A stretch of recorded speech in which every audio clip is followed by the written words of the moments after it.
I'm Kat. To prevent marks and slipping, I always use Tool Magic when doing chainmail. Tool Magic is good for at least 100 uses, and that'll last the average user quite a few months, if not even a full year. To dip your pliers, you're going to want to go ahead and just very slowly slide it into the Tool Magic, less than half of the length of the plier tips.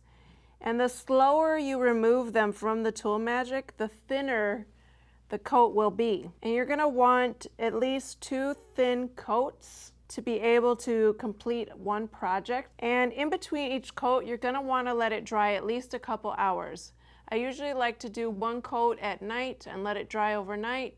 Don't need to dry it that long, but you can. It's kind of like a before bedtime ritual for me. And then do another coat the next day. And I typically will just let them sit on the edge of a table to dry. I sometimes will go ahead and turn it once within a few minutes so that as it's drying, the coat is a little bit more evened out. Tool Magic provides a great grip on what you're working on and also prevents marring on your jump rings. Put one in your cart today.